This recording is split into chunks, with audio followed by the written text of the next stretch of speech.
for giving me the opportunity to address you tonight.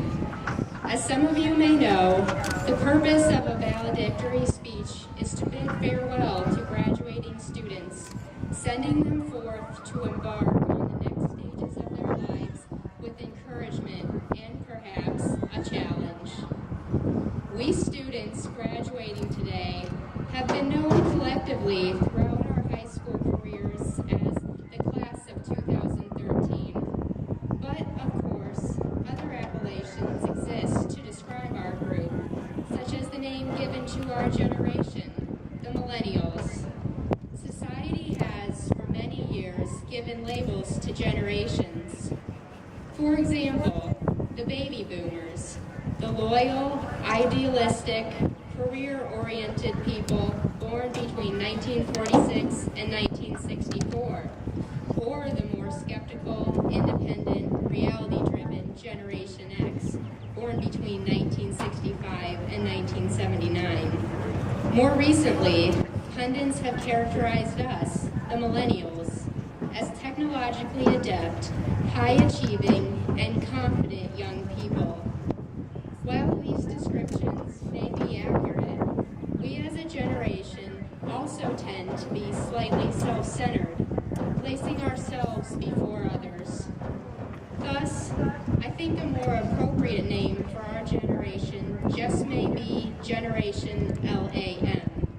LAM stands for Look at Me. This is not an indictment. Rather, it is a cultural identity against which our entire generation struggles.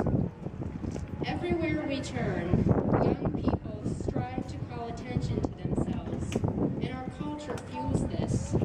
Even I, who am not normally comfortable in the limelight, speak to you today because a valedictory speech at commencement is customary and expected by our culture. You can probably think of multiple celebrities who have become famous because they allowed television networks to broadcast their worlds. And our culture encourages this when millions of viewers turn in to watch dramas of housewives or beauty pageant contestants each week.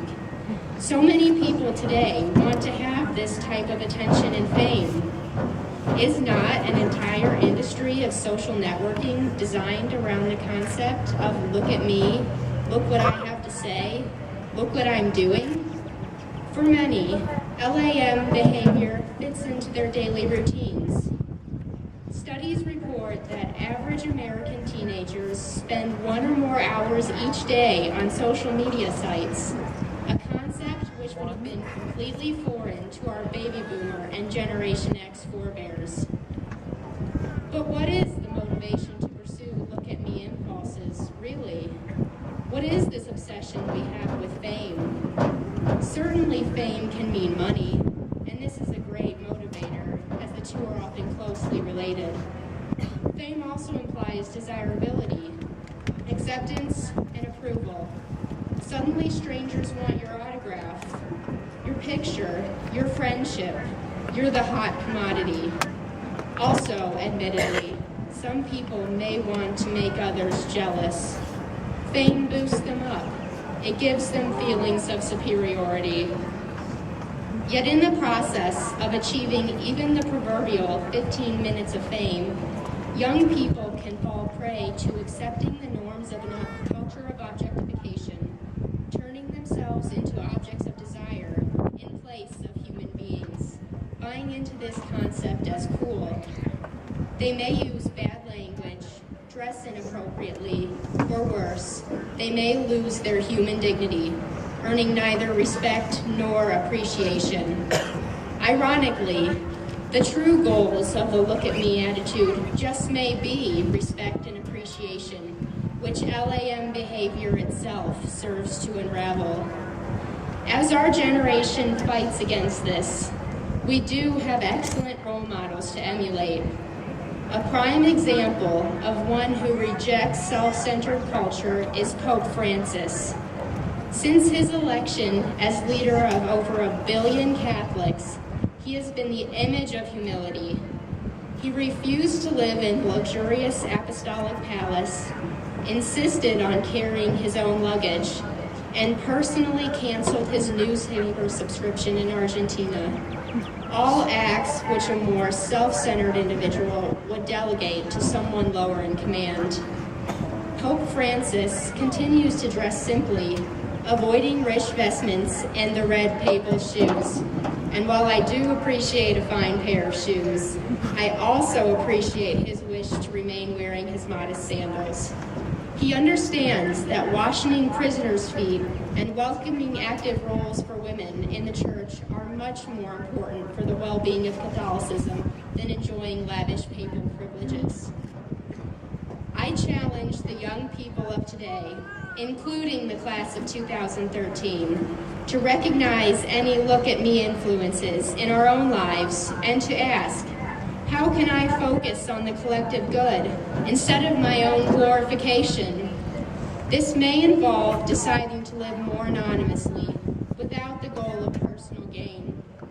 The shift from emphasis on the self to emphasis on others is one of the most important tenets of Christianity, which we are taught will help us to heaven. This, too, is ironic. The goal and result of selfless living is to help others, but in doing so, we also help ourselves. So I hope those of you hearing this message today will feel more comfortable knowing that what you do and where you go in life is always meaningful in its own right, regardless of any fame it garners for you. Tonight we stand on the verge of the traditional threshold of the future. For some, the next step may be easy. For others who carry a considerable past, it is not too late to catch up with the present.